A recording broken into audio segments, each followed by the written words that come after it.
Bonjour à tous, c'est Aurélien. Aujourd'hui, nous allons présenter la personnalité 9 à travers ses ailes. Donc les ailes, voilà, je ne sais pas si vous êtes au fait avec ce que c'est. C'est tout simplement les flux, les personnalités, si vous préférez, qui entourent chaque personnalité. Donc par exemple, le 9 a pour aile 8 et 1. Le 4, par exemple, a pour aile le 5 et le 3. Et donc, on s'est rendu compte que c'était intéressant de présenter les personnalités à travers ces ailes. Dans la littérature l'énéagramme, vous avez presque systématiquement mis en avant que l'être a une aile qui est développée et éventuellement, après un certain âge ou après un choc traumatique, une deuxième aile qui se développe. Ce n'est pas ce que j'ai observé lors de mes consultations.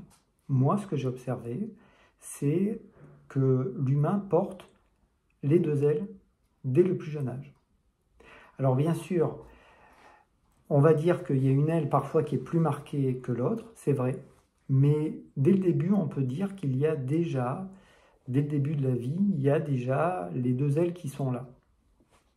Donc c'est intéressant de prendre la personnalité en sandwich, si vous voulez, et la présenter à travers ses ailes. Donc c'est ce qu'on va voir aujourd'hui pour la personnalité 9. Donc l'énéagramme, c'est important de le rappeler, c'est un système qui est non fermant. Parce que prendre une personnalité en sandwich, on pourrait avoir l'impression que c'est enfermant. Mais en réalité, l'énéagramme est un système ouvert et c'est toujours intéressant de le dire. Bien sûr, nous avons une personnalité, énéagramme, et nous n'en aurons qu'une seule. Néanmoins, ça montre finalement un chemin évolutif. Donc, au lieu de se sentir enfermé dans une case, l'énéagramme est plutôt une invitation à aller démanteler la personnalité souffrante et voir après, effectivement, l'activité dans la vie qui devient beaucoup plus légère. Alors, on y va. Eh bien, le 9 a, on peut dire, une aile en 1. Le 1, c'est le perfectionniste. Et le perfectionniste, il a des hautes valeurs morales. Comme il a des hautes valeurs morales et qu'il pense que, justement, pas forcément détenir la vérité, mais ce qu'il pense, c'est juste, forcément, dès qu'on pense différemment de lui, eh bien, il souffre, il est en colère, il se sent mal, il sent de l'injustice. Et le 9 ressent de l'injustice. Et le 9 est souvent perfectionniste dans un domaine. Ça peut être par exemple à la maison, où il prend du plaisir à ranger sa maison. Ça peut être au travail. C'est important de comprendre que le 9 prend beaucoup de place. Il est au centre de la colère. Parfois, il a un corps d'ailleurs assez imposant. Il n'aime pas que quelqu'un domine les débats. Il aime que tout le monde ait sa place. À quelque part, là, on est déjà sur le côté 8. Le 8 ne se laisse pas marcher sur les pieds. Il a peur de souffrir à cause des autres, le 8, et il a peur que, justement, quelqu'un prenne le contrôle de lui. Donc, avec son aile en 8, on pourrait dire que le 9 va ne pas se laisser marcher sur les pieds. Oui, il a peur de créer du conflit, mais il a peur de créer du conflit s'il prend sa juste place. Ça ne veut pas dire qu'il n'est pas actif. Le 9, oui, c'est vrai, a besoin du temps pour se ressourcer, mais parfois il est dans l'action, il fait des choses, mais il fait des choses secondaires. Il ne s'occupe pas de l'essentiel, parce qu'il a peur, s'il s'occupe de l'essentiel, de créer du conflit. Mais si dans une situation qu'il juge pour lui non conflictuelle, conflictuel, pour le 9, c'est être séparé des gens qu'il aime. C'est vraiment une peur profonde, la peur d'être séparé des gens qu'il aime s'il prend finalement une place, la juste place pour lui.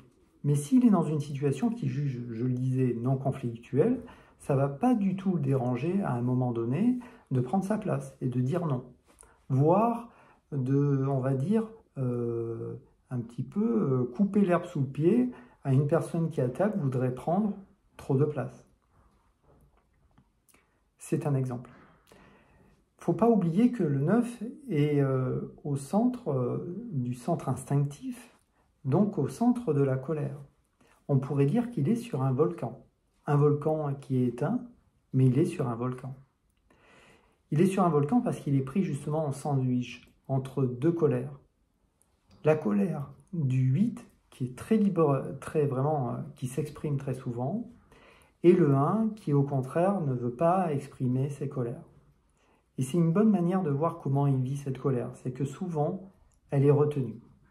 C'est aussi ce qui explique finalement cette tendance qu'il a à se taire quand le niveau de tension est élevé. C'est dur à vivre pour l'entourage, mais à un moment donné, au lieu justement d'éclater, il préfère enfouir cette colère et la rentrer en lui. Donc de l'injustice, et d'un autre côté, une tendance à ne pas se laisser finalement dominer, et a tendance à prendre de la place. Le 8 prend de la place.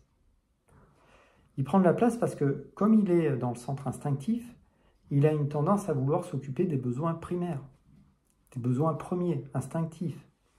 Hein?